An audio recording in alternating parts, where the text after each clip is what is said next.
What's going on, everybody? This is Sports Zone Media with your host, Justin Moore. Ernesto Woods. And we're going to be starting off today's podcast with the Shohei Ohtani contract.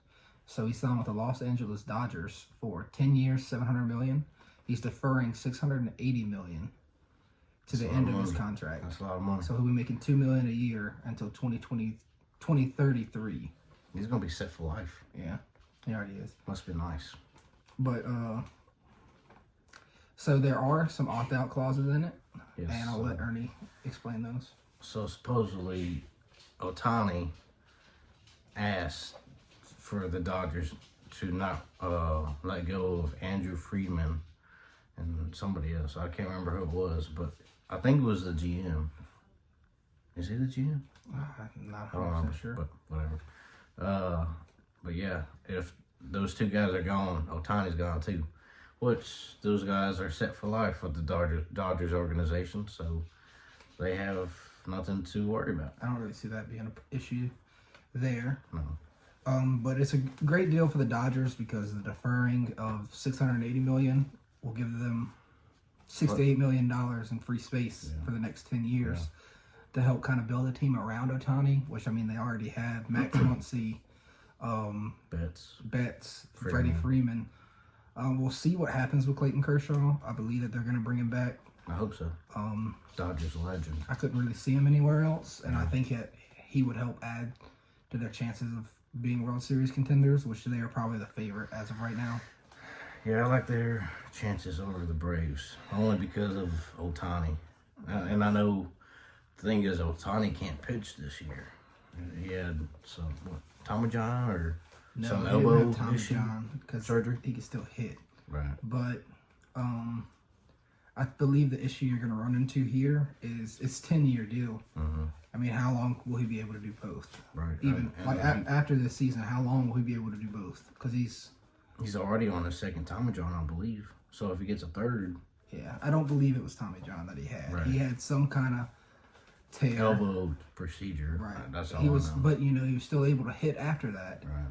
But we'll kind of see. Yeah. As time goes by, how great of a deal this was. Yeah. But not only that, but Dodgers traded for Tyler Glasnow. Yeah, and Emmanuel Margot. I mean, he's not really a big outfielder, but he produces a little power. Yeah. Glasnow is an ace when healthy. They traded Ryan Pepio and Johnny DeLuca.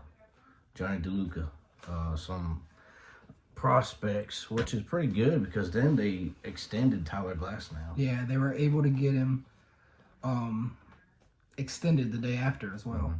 So for the contract for this year is going to be $15 million salary with a $10 million signing bonus. So $25 million in all for this year. The new deal that he signed, this is all new money, is 4 years, $110 million. The deal includes a $30 million club option for an additional year. Once the contract is up.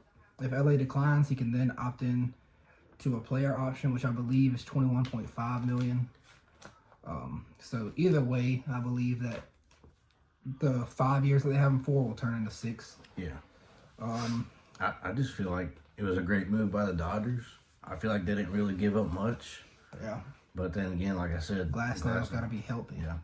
I think that's going to be the biggest issue they run into. He misses plenty of bats. But he's got to be on the mound at least 30 times a year. Yeah. Dodgers, after Glasnow and Buehler and Miller, have question marks. Yeah. They have... Because, Gonsolin's coming off of TJ. Yeah. Dustin May just had an elbow surgery. Mm-hmm. So there's a lot of questions. Yeah. But I believe that there's more obvious reasons for the deal. Right. Then there were question marks. And there's another fish out there for the Dodgers if they want to go get him. Yeah, if they want Blake Snell. Him or Yamamoto. Yamamoto. Yeah. But this is something that's kind of going to make you go like, wow. But a big reason of it is because of the Ohtani contract and now Glasnow and Betts, Freeman, people like that. Their average salary for this season is $94,186,667 for 3.3 years, so 3 and a third year. is the average salary that they're paying this year. Which, like I said, a lot of that is more,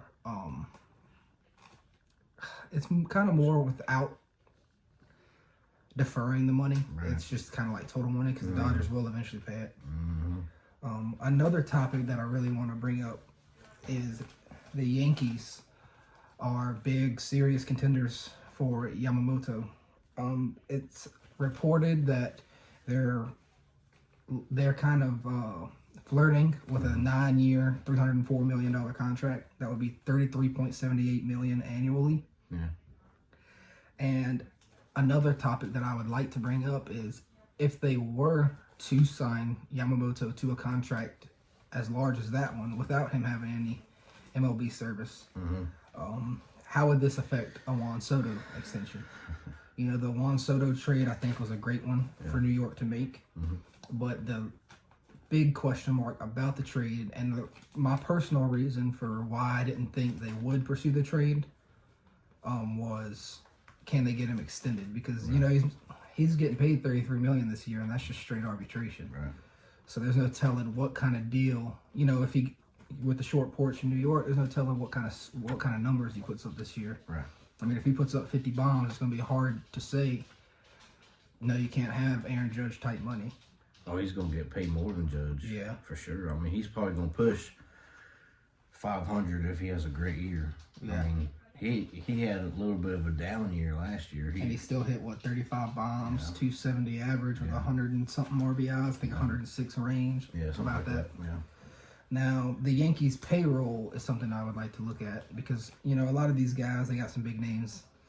They got Aaron Judge on the books till 2031, $40 million annually. Much deserved, by the way. Which really is not a bad contract looking at the production that Judge has.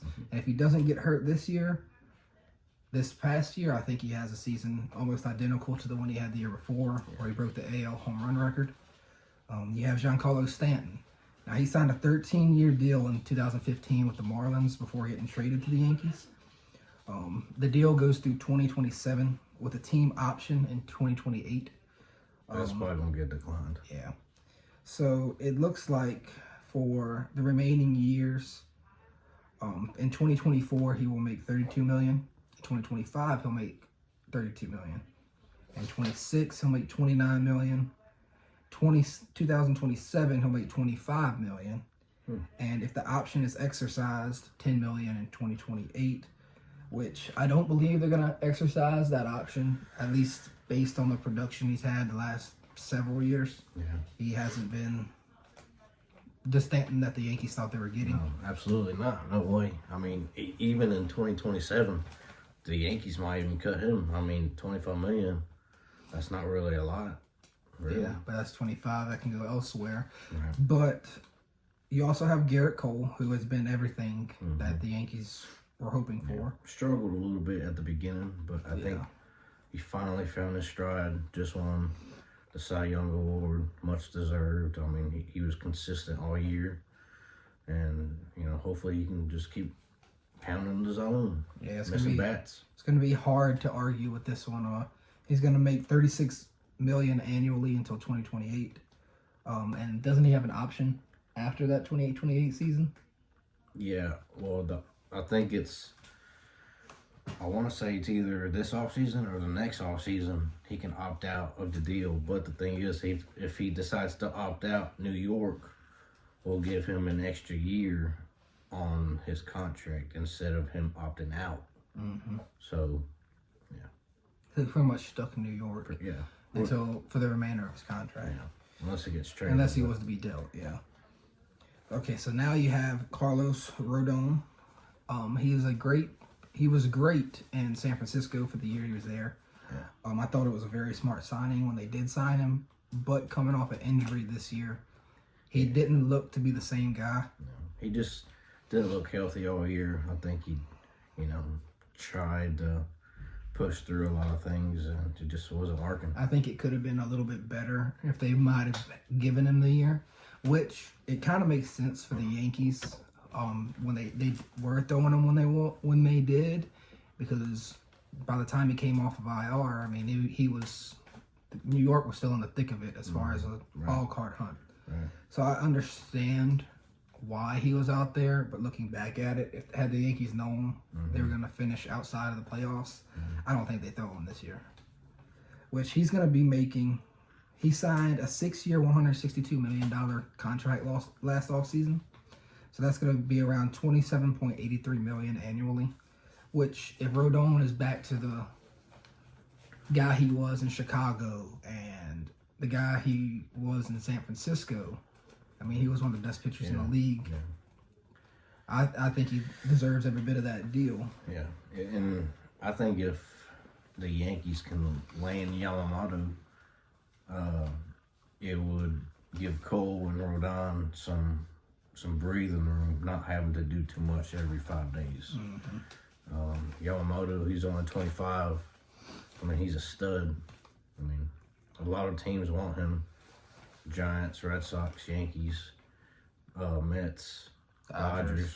You know, reportedly there's all those teams are offering 9 to 10 years, $300 million. I mean, that's what I've heard. But he's gonna be the guy to get this offseason. Yeah, and I believe there's gonna be an announcement on where he's gonna sign within the next week. That's from reports that I've seen. It could go longer. Yeah. I don't think it will. Yeah. He needs to make up his mind. Yeah. But going back into the Yankees payroll, you have DJ LeMahieu, who, he's a serviceable guy. Yeah. He's decent, but he signed a 6-year, $90 million contract in 2021, and that takes him through the 2026 season, making $15 million annually, which $15 million isn't necessarily a lot of money. Nah. But DJ is going to have to play a little better. Yeah. If the Yankees want to go where they want, if they want to get back to winning World Series or winning AL pennants at the very least. Yeah. And another thing, and I just saw this the other day, after the end of the 2024 season, Gleyber Torres and Anthony Rizzo are both free agents. Yeah. So that's money coming off the books for the Yankees, and a possible extension for Soto if that happened. But I do want to ask you this question. Say the Yankees do get a Soto deal done. Yeah. Do you think they try to do the Dodger approach? And I don't think that Soto would be willing to push off that kind of money. But maybe take it easier. Take a little less money through 26. Right. When LeMahieu and Rizzo will be off the books in 25. LeMahieu in 26. Could you see them possibly backloading a Soto deal? I could see that. Not too much, because I'm sure Soto wants his money now. I mean, you see what he declined in Washington. Yeah. So I think if he gets offered something, he's going to want it. Right. And he's going to want it in full. Yeah. I mean... But I think it'd be a great idea if you want to be a Yankee and the Yankees are going to compete. Right. I mean, they haven't had a losing season in... Forever. Yeah. And there's a reason for that. So I think if Soto wants to win baseball games, he's going to do whatever he can to stay on the Yankees. Yeah, I don't think Soto takes a deal like Ohtani did. The way how he not deferred not as huge. But say he signs a $500 million contract, I could see him taking, instead of $50 million a year, 25 the first 4, and then backloading it to $100 million or 75 for the remainder. Or even take 12 years on the deal and still get... Right, and backload it heavy after the 2026 year. Right, because that's just three... say you're taking $25 million a year, you're still making an incredible amount of money. Right. You're competing. You're playing for the greatest franchise in baseball history. Yeah. The winningest franchise in history. And they have the blueprint. I just think they got to put everything together. Yeah. I just think they've had a lot of misfortunes. And I hate the Yankees, but this is just how I feel. They've constructed a culture there that it's going to be hard for them to have losing seasons. I mean, I don't really see where you can go wrong wanting to play for the Yankees. Right. If you're wanting to compete year in and year out. You're going to have years like this year where they go 82 and 80 and finish in, 4th place in the AL East? Yeah. But that comes with any organization. Seasons like the Yankees just had, it happens. It just happens out of nowhere. They dealt with injuries. They dealt with the Judge injury, which, you got to have depth in your on your roster to be able to overcome that. And the Yankees have done that so far this offseason. I think getting Alex Verdugo from the Red Sox, what a surprise trade that was. I wasn't expecting that. And then the Juan Soto deal, that was a really big move. And I would love for them to get Yamamoto and Soto. They got some young studs in AAA and AA that should be up pretty soon. So if it meant not signing anybody else for a while, I think I would be okay with it. Right.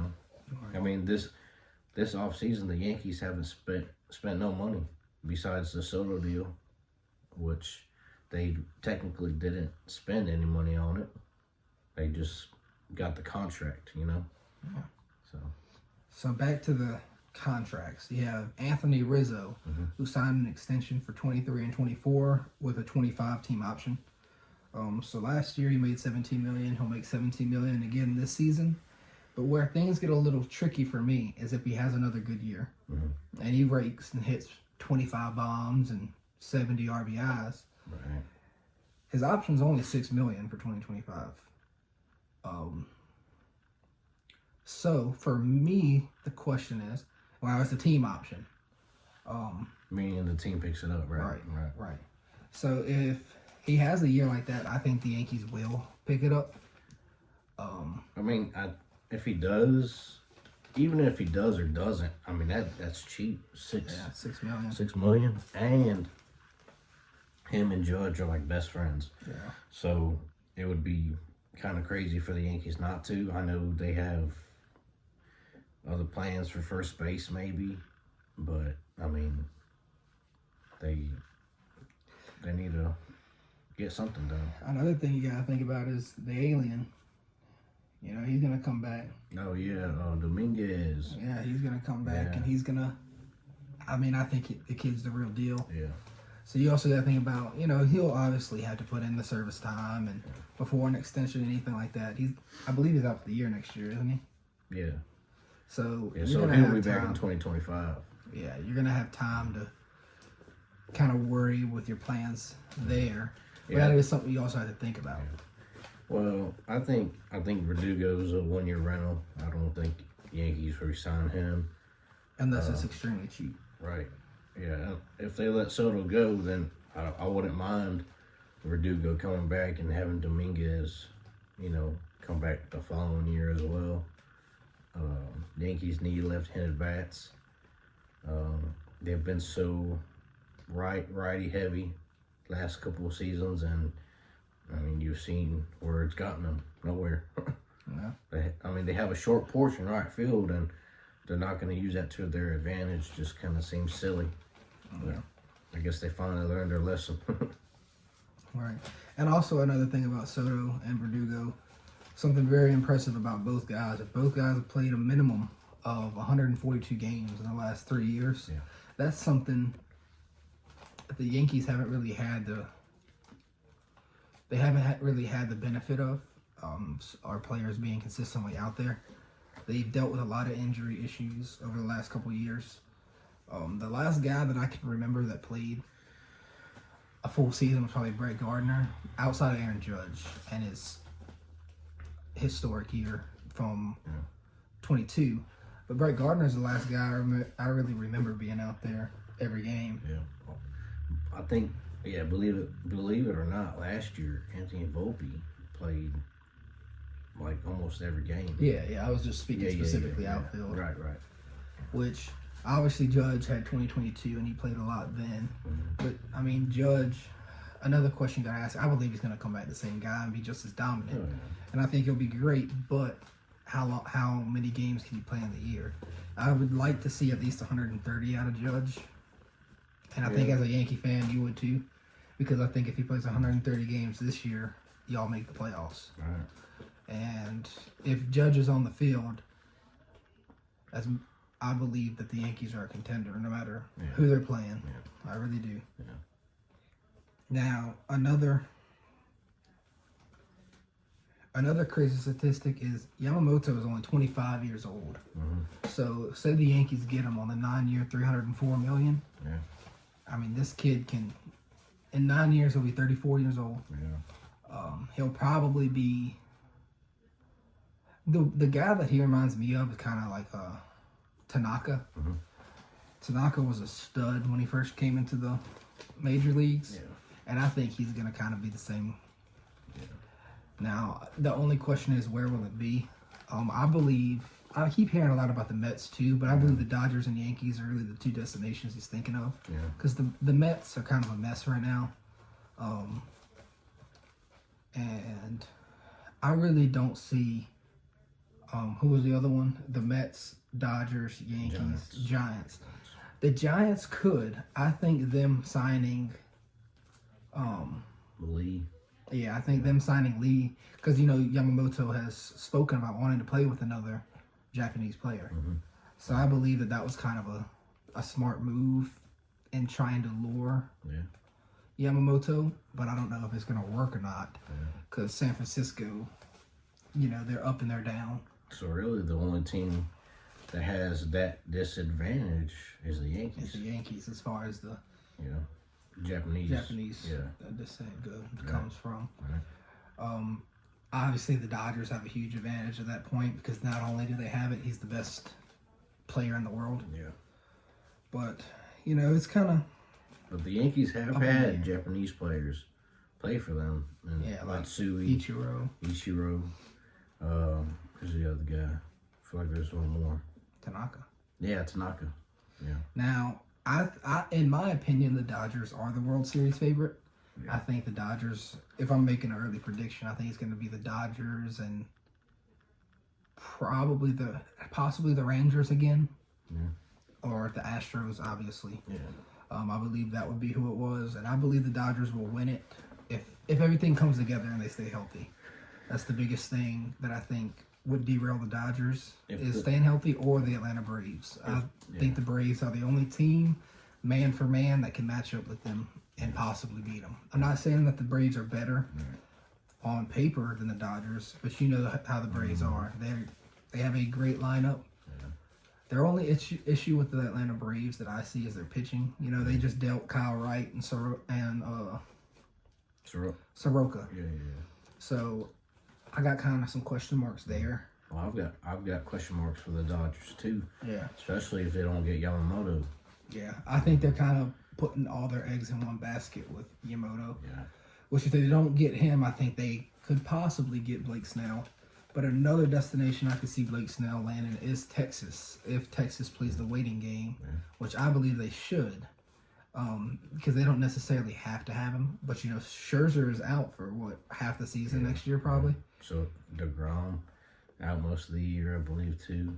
So, I think the Rangers are a really sneaky team for Blake Snell.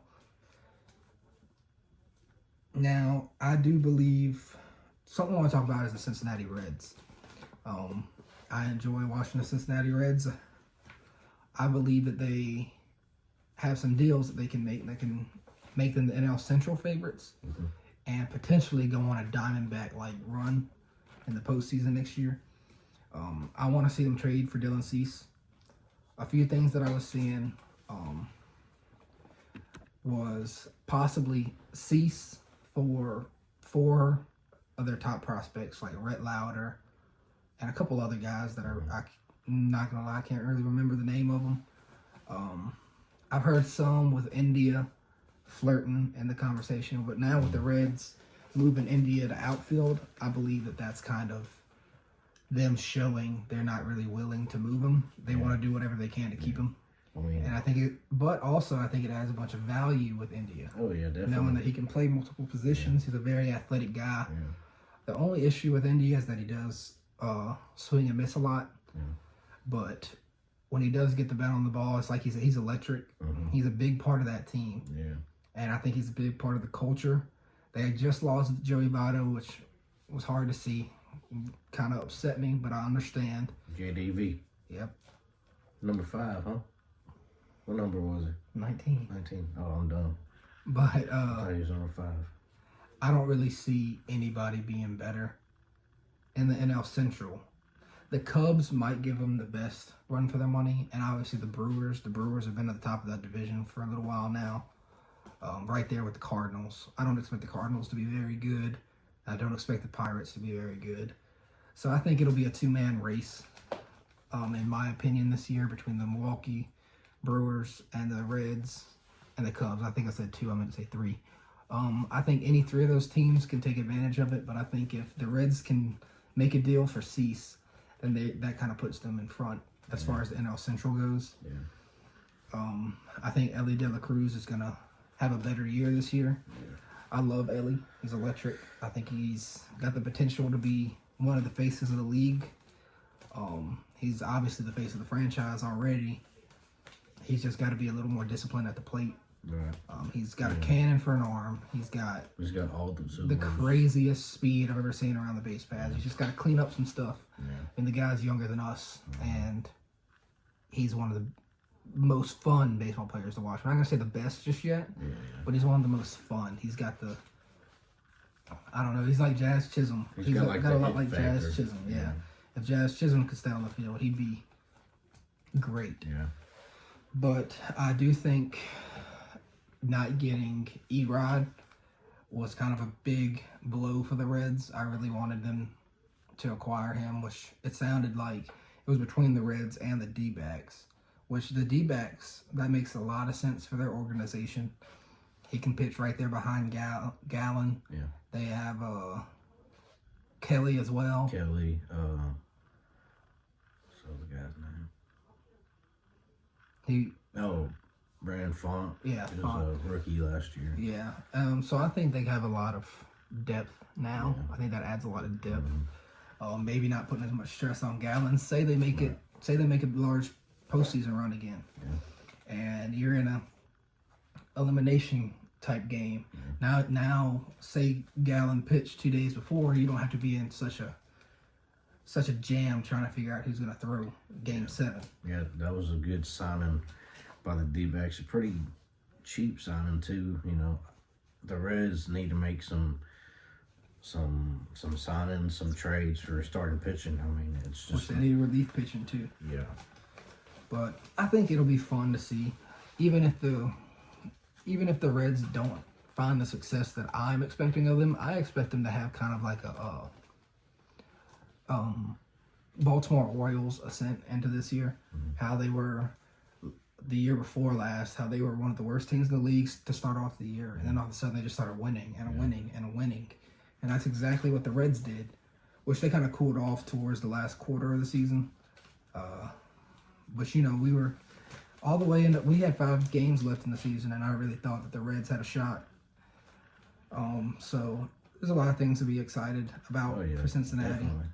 I think Matt McLean's a stud. TJ Friedel's a stud. Spencer Steer has a lot of potential. Ellie, obviously. Encarnacion Strand. Noel V. Marte, which that's another thing I wanted to mention. I would be okay with potentially dealing a Noel V. Marte to get somebody like a Dylan Cease. And a Rhett Lauder to get someone like Dylan Cease, because Dylan Cease has proven he's going to throw 32 games. He had a high ERA last year, 4.58, but you got to look at what was behind him. He had the worst defense in baseball. Just a bad team overall. I mean, it's hard to. Not saying compete. It's not all of that is on him. Right. Because some of it definitely is. He's a much better pitcher than what his stats showed last year. But you know, that kind of attributes to the fact it's something you got to kind of look at. And a big thing with Cease is why I want him in Cincinnati so bad, is he's still got 2 more years of team control under that. And his arbitration is probably going to be. He got paid like $8 million last year. His arbitration for the next 2 years is probably going to be like $15-16 million, which is cheap. Probably half the price of what you can get for a guy like him in free agency on the open market. So there's a lot of things I'd like to see the Reds do, but that's the number one thing is to get Cease, get their guy. You know, I was thinking at first when I first saw that Glasnow was potentially getting moved, my eyes lit up. I got excited.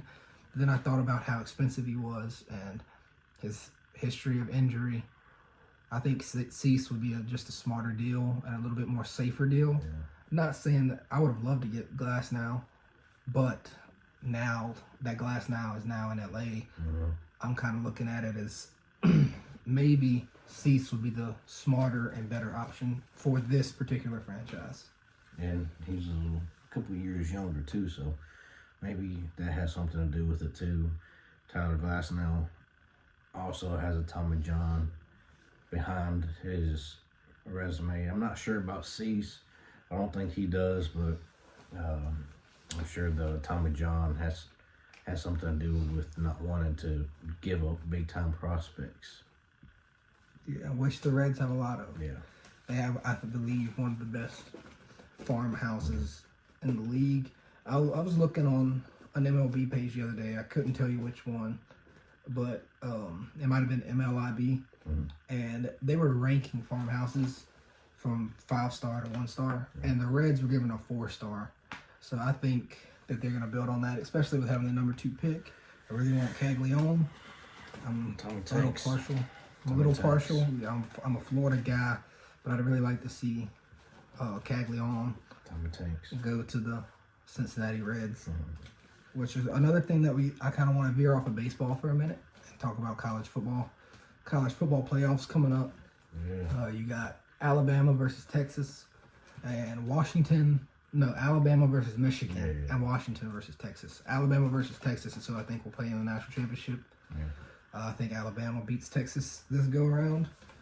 The reason I think these two this matchup is going to happen is because I don't think Washington is as good as Texas all around. I think Texas is just a better team. Do you think it's going to be a blowout? No, I think Texas beats them by at most 10. Yeah.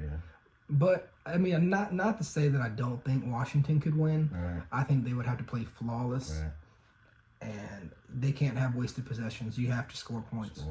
You have to score points against Texas. Anything helps. 3, 7, 8. 2. Anything helps with a team against Texas. Because I know Texas kind of had some speed bumps along the way, but they won. You know, in November is the craziest time in college football. Yeah. That's when the biggest upsets are going to happen. That's when you really find out a lot about your team. Yeah. And that week that Quinn was hurt and Malik Murphy came in, and they won by I think it was Kansas State, and they ended up pulling it out and winning the game. That's right there is when I knew how good of a team Texas was. Yeah. I think he just entered the he entered the portal, which is another thing I think is kind of garbage that he's not allowed to be with the team. I mean, they wouldn't be here right now without him. Yeah. And he even came out with a post saying how he's absolutely devastated that he can't be with the team. I think it's a garbage time for the transfer portal to open. I think the transfer portal shouldn't open until the end of the season. Yeah. Once you crown a champion. Yeah. Because these guys deserve to be out there. I know that they're transferring from the program, but a lot of these guys are transferring for reasons other than the team. They're transferring to better themselves. Free agency. Yeah. Well, some of these guys, like Malik Murphy, he understands that behind Quinn's coming back. Yeah. He's about to go into his redshirt sophomore year. Murphy is. Right. So he knows if he comes back to Texas, not only does he have to wait a year for Quinn to leave, he has to really battle it out with Arch Manning. Yeah. And I don't think Arch loses that one. I really don't. I think Malik's a great quarterback. Whether he's better than Manning or not, I don't think Texas is going to get rid of Manning. Right. That's the thing. Which I'm not. We just haven't seen a lot of Arch. Yeah. He did come in against Texas Tech, and he looked good while he was in there. Yeah. But he kind of just had some garbage time. Yeah. Which is garbage time is valuable for guys that don't get a lot of playing time. It really is. You get to see a lot from them. But I think Malik is doing the best decision for himself. But I think that the NCAA can do a lot better on their transfer portal policies. Yeah, it's just because I think Malik Murphy should be able to be there and cheer on his guys. Right. Because he's still a member of this team. How are you going to give the man a national championship ring if they win, but he can't be there? Yeah. I definitely don't like the transfer portal. It's gone way too out of hand. I think it was a good idea, I guess, at the beginning. So about the transfer portal, I don't like it. I think a lot of Let me stop you for just a second. So I just saw something flash across the phone, and it looks like USC is going to be losing Caleb Williams to the draft. Which that's it was assumed. expected, but yeah. Malachi Nelson, the 5-star recruit that they brought in last season, has just entered the transfer portal. So that is something to keep your eye out on. Is USC making a run for somebody in the portal? Or is Caleb Williams contemplating coming back? Because why else would a 5-star leave that kind of offense? A Lincoln Riley offense. Right. When he's going to get handed the keys next year if Caleb leaves. Right. But go on. Okay. Well, yeah, but the transfer portal, I don't like it. I mean, it was a good idea in the beginning, but now everybody's just leaving. You know, I get it, trying to make money and stuff, but you know, I mean, you look at, I guess it's a separate topic about the NIL and the transfer portal. Mm-hmm. Well, it's a separate topic, but it's linked. Yeah. You don't have the transfer portal isn't nearly as big as it is now without the NIL. Right. I mean, you look at Marvin Harrison Jr. So reportedly, he's getting offered between 20 to 30 million just to stay at Ohio State. I think I haven't heard anything about that being confirmed. Okay. I think it might be a little bit of a stretch, but undoubtedly, a team like, say, a Texas or an Ohio State, you know, they had the funds to do that kind of stuff. All I know is it is very possible. I'm not saying he's lying. All I know is he was getting offered the same amount of money as he would as an NFL contract. Yeah, rookie contract. Yeah, which is insane. I mean, why wouldn't you stay one more year? Right. Which I get it. If he gets hurt, you won't. Yeah. You don't have the same outlook on your career after that. But I mean, you're getting paid for 1 year, a 4-year NFL contract. Yeah. Your rookie contract. And here's the thing. I don't know. He may go number 1 depending on what the Bears do with the first pick. I mean, do they go after Caleb Williams? Do they go after Harrison Jr.? Or do they trade it? Do the Bears take Williams 1, then use their 5th? I assume they'll have a top 5 pick with their own pick. Yeah. Do they try to move up and get the number 2 pick? And try to get them both. You know, that's something that I've kind of thought about and wondered on. Do they use this year's pick and future assets to try to acquire both? Or do you draft? I mean, the running back room is a little bit iffy. Yeah. Do you draft? But you can get someone like an Estime out of Notre Dame in the second round, I think. Do you draft? There's really not a running back that I can really think of. Yeah, say you do get a top 5 pick. Yeah. Do you draft Bowers with your second first round pick? And then have DJ Moore. Right. But the thing is, I don't know how I feel about Justin Fields. Well, the game that he played today, he had a throw that absolutely impressed me, and that guy just straight up dropped it. I don't think anybody's gonna succeed in Chicago with the situation that it is right now. Yeah. I think you put Justin Fields on the 49ers, and Justin Fields is an MVP candidate. Not saying that Brock Purdy's a system quarterback, because I hate that debate. Yeah. I think the kid's talented, and he was put in the right situation. I think you put Brock Purdy on the Bears. He's still a good player, but he struggles a lot more than he does in San Francisco. Yeah. But I was listening to Brian Urlacher, and they were interviewing him. You know, he's a Bears legend, Hall of Famer. And then he was asked how he felt about Justin Fields. Excuse me, this is Roquan Smith, who played a year and a half with Justin Fields. And now he's in Baltimore. But he said Justin Fields is a talented guy. Very good guy, and he's got everything he needs to be successful in the NFL. But you look at what's around him. They haven't built an offensive line around him, which Darnell Wright was a great pick last year. Yeah. But he doesn't have the weapons that a Brock Purdy has. Brock Purdy there's a lot of guys out there that have more weapons than they drafted. He has. Trayvon Jenkins. He's an offensive lineman, right? He hasn't really done much. I think he was a first round, huh? I want to say he was. I'm not really 100% sure. I don't really keep up with the Bears too much. Yeah. But the Bears have a lot of issues outside of quarterback, in my opinion. Oh, yeah, definitely. And I think Justin Fields is a great athlete, and he can make any throw when he's got time to make a throw. Yeah. So I think there's a lot of things. They got to spend money this offseason like they did last offseason. And I think they need to spend it in the right areas. Yeah. But going back to the college football playoff, I think Alabama beats Michigan because of one reason. I have never seen a Georgia team get out physical under Kirby Smart the way they did in the SEC championship. Alabama is playing on another level right now. I think Milroe still has his mistakes, but like you watched the Georgia game, he made every throw that he had to make. He didn't turn the ball over. He did have some overthrows, but I mean that's becoming a common occurrence. But he can overcome them. Right. That's the thing. And he's a very talented guy. I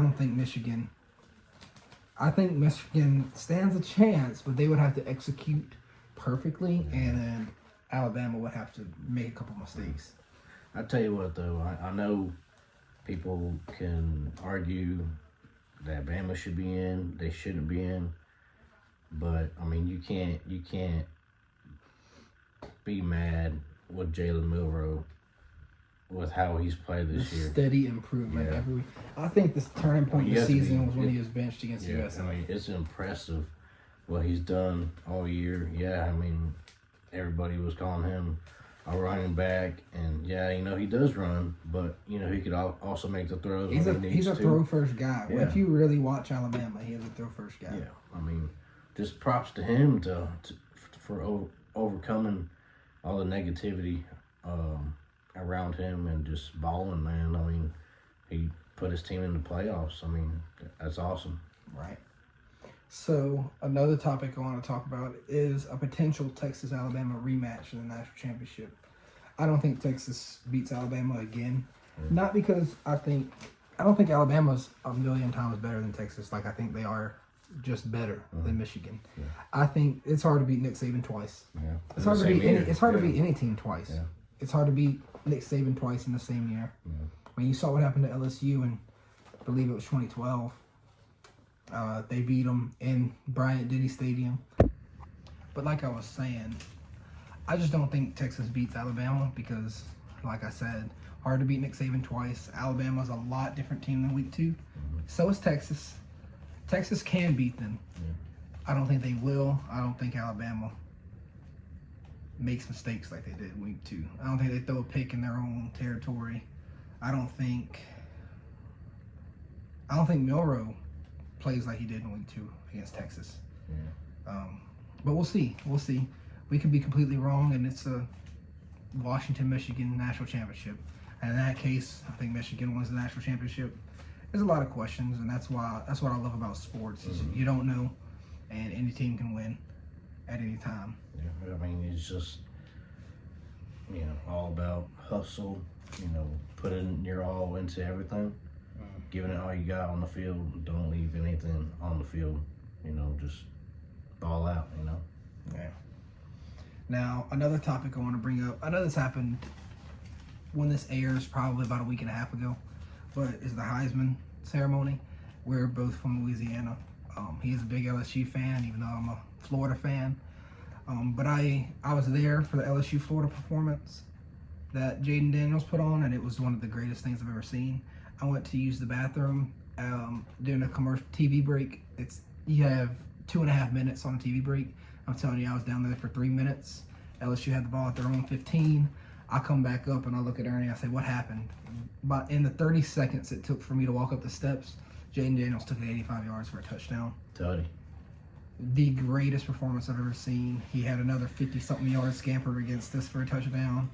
It was incredible to watch in person. Yeah, I mean, he did that all year. I mean, he just outperformed everybody. I mean, yeah, I guess you could say it was a close race between Penix.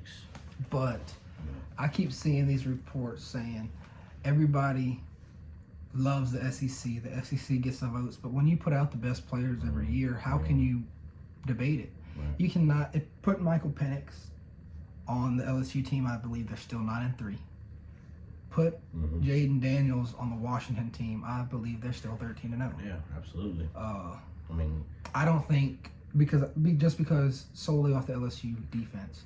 If they had the LSU defense from the national championship team, or even the teams prior to 2019, even teams because LSU's always had a great defense. Yeah. I don't know what's happened in the last few years, but they beat Alabama. They beat Ole Miss definitely, and they beat Florida State, I believe. Which their offense did not play great against Florida State. Right. So I mean, they would have. They might, at worst, one loss, and it would have been a week 1 loss. It wouldn't have been nearly as bad. No, they got smoked week 1. Yeah, it was bad. It was really Smoked. bad. Yeah, but he's the best player in college football. One of the best players I've ever watched. Yeah, much deserved. Live. Yeah. Probably besides Joe Burrow, the best person I've ever watched live. So if you're a transfer QB out there in the portal, want to come to LSU after Nussmeier leaves, come on home to LSU because you're going to get a Heisman. Right? It's Lagway's time. Lagway. And another thing I want to talk about is the Biletnikoff Award. Like I said, we are both from Louisiana. I root for LSU when they're not playing Florida. I watched every single one of LSU's games this year, and I watched a lot of Ohio State. And there's a big difference from number 8 to number 18, in my opinion. And there's a reason why in 16 statistical categories, Malik Neighbors is the best in the country, and Marvin Harrison's in 4. I understand. Look, Marvin Harrison had Kyle McCord at quarterback. I understand that. You got to look at what was around Malik Neighbors. He had another guy go for 1,000 yards and double-digit touchdowns, and Brian Thomas, which I believe also should have been up for that award, because I mean he's one of the best deep threats I've seen in a long time. Yeah. And you pair him with Neighbors. I mean, Neighbors had what, 160 and a tud, like a 70-yard tud against Alabama. You can't tell me that that's a fluke. Yeah. I mean, Neighbors went off like almost every week. I mean, you had They don't beat Texas A&M without Neighbors making a couple of crazy catches. No. Harrison Jr. had 3 or 4 games where he was under like 50 yards. I mean, it's just insane. And I'm not bashing Marvin Harrison at all. He is a tremendous talent, and he deserves the respect that he gets. But I don't think he deserved this award because this is a statistical award. This is not a team award. Or Daddy Award. He said it. But I believe that Malik Neighbors was the best receiver in the country, and there's nothing you can say to change my mind. Even though Marvin Harrison will be the first off the board, and I believe he should be the first off the board, because I think he will be the better NFL receiver. Right. He's just more built that way. He's got the size, he's got speed, but I think Malik Neighbors, as far as the college football season, was the better receiver. He had the better stats. Exactly.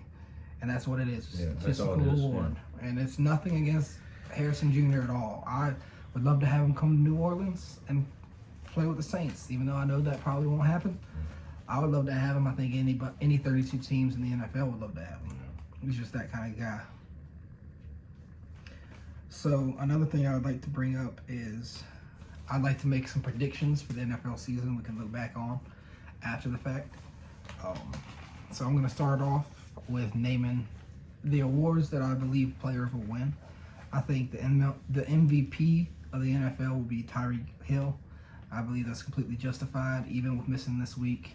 He still has a chance at 2,000 yards. It's not necessarily impossible. I mean, he's had 200-yard receiving games this year. And he's just insane. He's had the best year I've ever seen out of a wide receiver besides Calvin Johnson's year, where he broke the record. I like it. But give me Brock Purdy. Brock Purdy. You think Purdy? Yeah. I wouldn't mind Purdy because of the fact you can say he's a game manager. You can say he's not a difference maker. He's a real deal. But 287 yards and 4 tuds and 0 picks. Yeah. I mean, you can't ask for better. Yeah. I mean, he's a stud and he balls out like almost every week. Mm-hmm. I think Offensive Player of the Year will be Tyreek Hill. Yeah. I think he takes home both. Yeah. I don't really think there's much debate there. I think the Defensive Player of the Year is Deron Bland from Dallas. He just broke the record for pick sixes in a season in week like 10 or 11. I mean, it was crazy how fast he did it. Yeah. That's kind of a long shot because of the fact you have multiple guys like T.J. Watt and Nick Bosa who could possibly hit 20. Hendrickson. Yeah, who could possibly hit 20 sacks. But I'd like to see him win it. I think he's deserving of it. Yeah. Which he did get cooked against. Was it against Seattle? Yeah, against Seattle. DK Metcalf. Yeah. Cooked him. But, I mean, I think Bland's had an incredible year. He's in his second year in the league. I got cooked in high school all the time. Yep, you did. Yeah. For Offensive Rookie of the Year, I think it's obviously C.J. Stroud. Oh, yeah. What he's been able to do this year in Houston is incredible. I didn't think they'd be at 8 wins right now. No, I did not think they'd be at 8-6, second in the division behind Jacksonville. That's one less game behind the Chiefs. Yeah. That's crazy. That's awesome. And you could possibly, don't come at me for saying this, but you could say that he's had a better year than Patrick Mahomes. And you know what? I could, yeah. But also, like look at the Chiefs. They're reeling with that. They don't have a true number one. But I mean, they have Kelsey, but I'm talking about for the receiver position. That makes a big difference. Rashee Rice is coming together pretty nice. Yeah. I like what he's doing lately. I think he'll be a stud. Yeah. Defensive Rookie of the Year, I have Jalen Carter from Philadelphia. I hated him in college because I'm a diehard Florida fan. I could not stand Georgia. But when he got picked, I was so mad because the Eagles had the Saints' original pick. And I wanted Jalen Carter in black and gold so bad because this kid's a difference maker. He's a beast. Oh, yeah. He gives... I know that they had some effort issues in college. I think those issues stem from he was just better than everybody. Right. And he didn't necessarily have to work as hard in college. Yeah. But from what I've seen in the NFL, the kid's nonstop going. Mm-hmm. He's great. Yeah. I think he wins Defensive Rookie of the Year. I can't really think of anybody that's better than him right now as a rookie. Right. Which I know his sacks aren't crazy. He's got 4 sacks, but look at the difference he makes in the run game. Mm-hmm. Yeah. He clogs the holes. He has his hands up in the air, disrupting the pass game. Somebody I forgot for Defensive Player of the Year potentially is Micah Parsons. I could definitely see Micah Parsons winning Defensive Player of the Year. He's a stud, and the media likes him, so that always helps. I think Comeback Player of the Year is obviously going to be Damar Hamlin, just for the simple fact that he was able to put on the chin strap again and play football. Yeah. It's crazy. Yeah. Scary situation, but to come out on the other side of that, to be able to put on a uniform again and play with your brothers, I mean, that's got to be a special feeling. Yeah, it wouldn't really make sense for anybody else to get that award. So I'd like to see him get it, and he's deserving of it. The Coach of the Year, I think, will be DeMeco Ryans.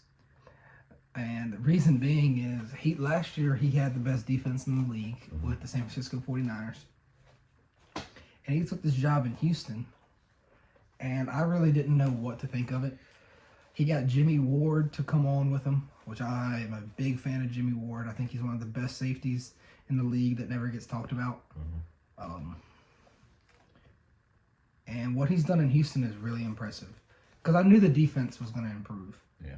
But the offense has been so great. And that's credit to the offensive coordinator.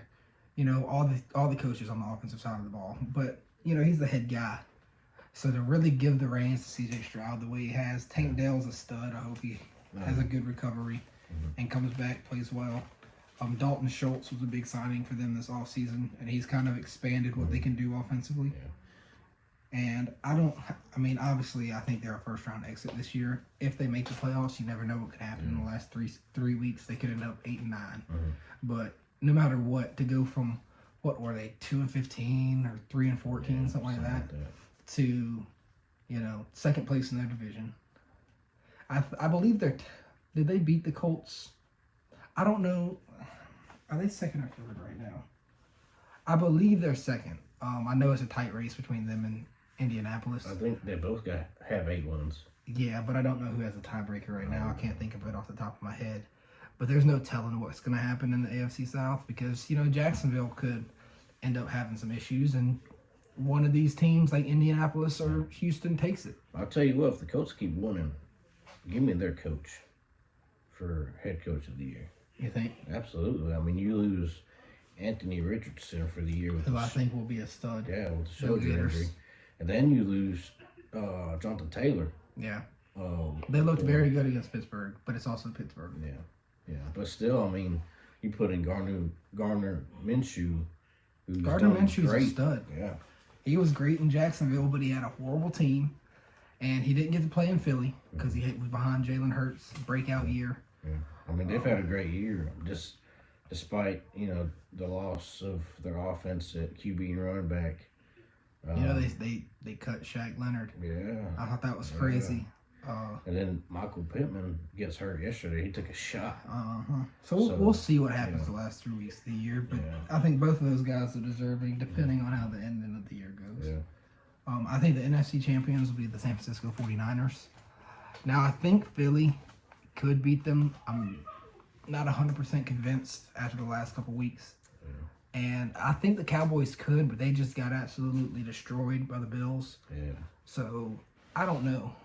I think the 49ers are just the most consistent team in the NFC, and that's my pick. That's my pick too, yeah. My pick in the AFC is the Buffalo Bills because, like I said, they played the Cowboys today, and they had 200 and something rushing yards. You got to think, since Josh Allen has taken the reins and really been the guy, they have not had a running game. They really haven't. Right. They depended on him to go for 300 yards, and he is their run game. Yeah. So James Cook has really burst onto the scene, and I really think that Buffalo is as good as anybody. They can make a run and easily go to the Super Bowl. You think? What's your pick? I think the Ravens could potentially go as well. They're playing really good football. Yeah, it's tough. The AFC is loaded. Yeah. Obviously, I'd love to say the Bengals, but Burrow's out. The Ravens, man. I think I'll go with the Ravens. I'm kind of hesitating on my pick because of Mark Andrews. He's not on the field, but I mean they've done. He should be back. Yeah, he could be back. Should be back. Yeah, he could be back for a deep postseason run. If he's back for the Super Bowl, then oh my gosh! Then right now, I believe that the Ravens are the 1 seed in the AFC. I think it's them, the Miami. Yeah, I think so. Because I believe they're 11-3. Yeah, they are. 11-3, 10-4, something like that. Yeah. I think the Super Bowl champions would be the Buffalo Bills. I think they beat the 49ers by a score of 27-21. I think the 49ers beat the Ravens. It's going to be a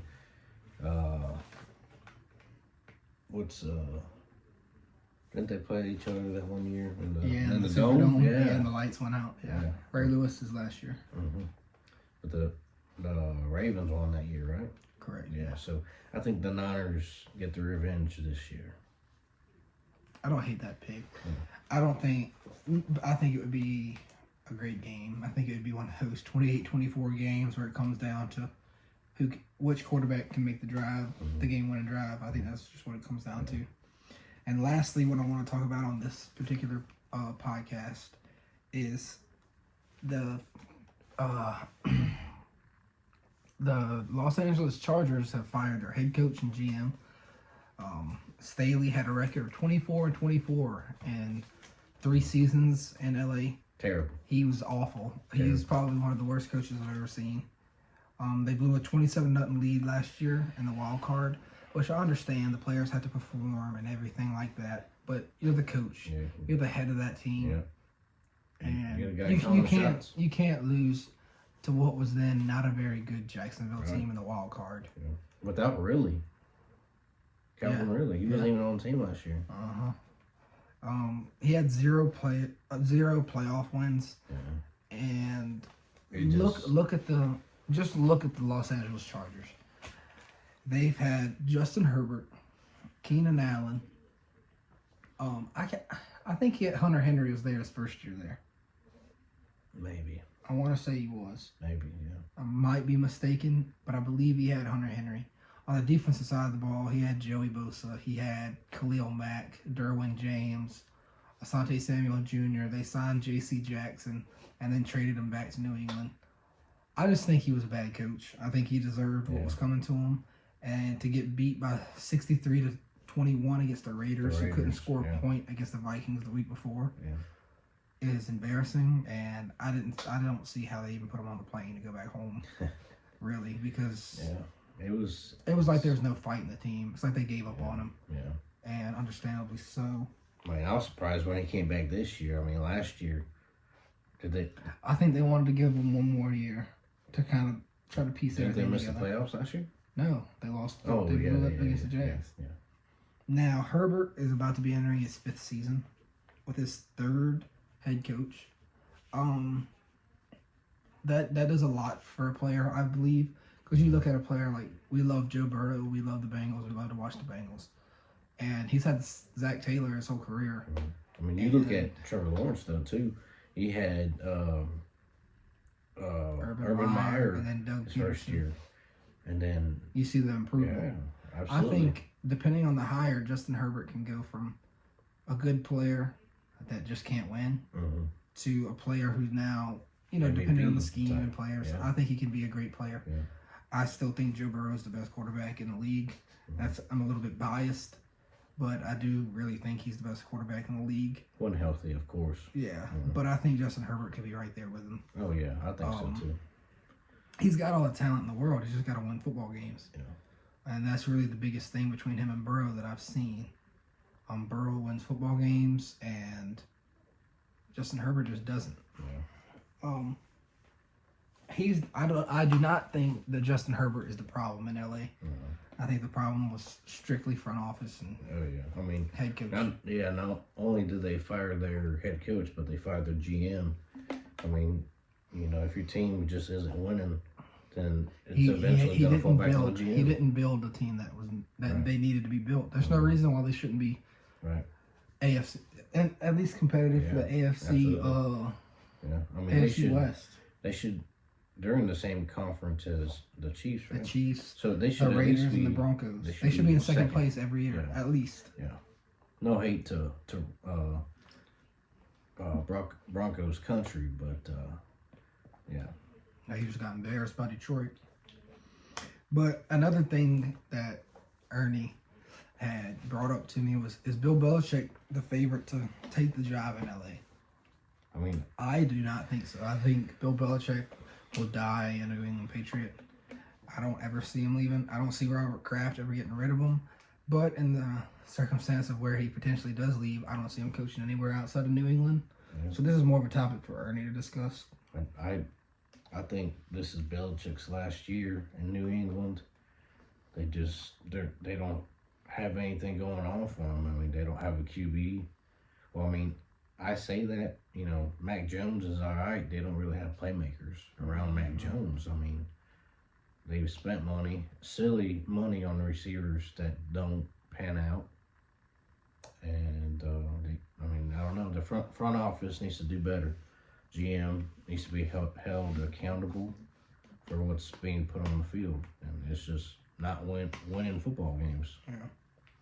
There's a lot of stuff that are question marks. Like, I'm a diehard New Orleans Saints fan, and my biggest question is, do we keep Dennis Allen? Yeah, we're probably going to end up winning the NFC South, especially with the Falcons' loss today.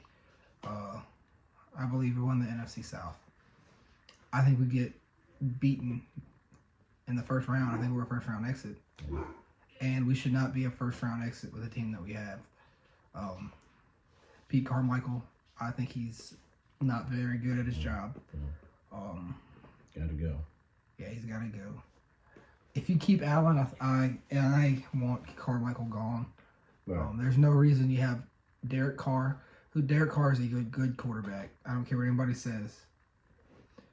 I mean, he throws for 300 yards a week, but we can't score touchdowns. Right. We have Derek Carr, Alvin Kamara, Michael Thomas, who's always hurt, but we have him. Chris Olave, Jawan Johnson, Taysom Hill. There's no reason that we can't score 21 points a game at least. Yeah. I don't know. I guess I might have been spoiled in the Sean Payton era, but I know we're such a better team that we're putting on the field right now. And I would like to see us move on from Dennis Allen, but I would definitely want to see us move on from Pete Carmichael. Which Carmichael called a pretty good game today against the Giants, but it's the Giants. when we played. We couldn't beat Atlanta. I mean, we could move the ball great against Atlanta, and then we stalled when we got inside their 20. So I don't really know where to go from here. There's a lot of questions about the NFL. I really can't think of anybody besides Staley who's been fired, who's really, really on the hot seat. Ron Rivera, he's not going to be there. Yeah, they say he's gone after the year. There's a big question mark in Carolina. Yeah. Which, does Jim Harbaugh leave for a job? Possibly.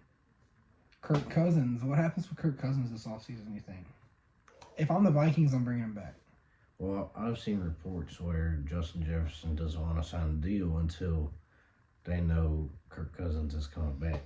Yeah. That's what I've seen. Kirk Cousins is a tremendous quarterback. I'd love to have him in New Orleans. I mean, you see how they're performing without him. I mean, they're not winning games. I don't care what anybody says. Kirk Cousins is one of my favorite quarterbacks in the league. Not just because he's a great guy. He's a great quarterback. I think he's a great leader. He's always a positive locker room guy, it seems. I think he's very underrated. Yes, I agree. Yeah. But I don't know. We'll kind of see as the season goes on. There's a lot of questions about the NFL. Like I said, these picks are just things that I thought off the top of my head. Yeah. And it can go completely the other way. So we'll see what happens with the rest of the season. We'll see what happens with Yamamoto, with Soto. We'll see how the Dodgers pan out. We'll see how the Yankees pan out. But we're definitely going to be posting on here at least twice a week. Yeah.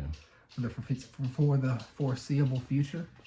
And I would like to like and subscribe, please. Share with your friends, with your family. Yeah. Anybody. We're just two friends that want to talk about sports with y'all, and we love any kind of feedback, any kind of support. Yeah. And we appreciate anybody who tuned in to watch. And until next time, y'all take care.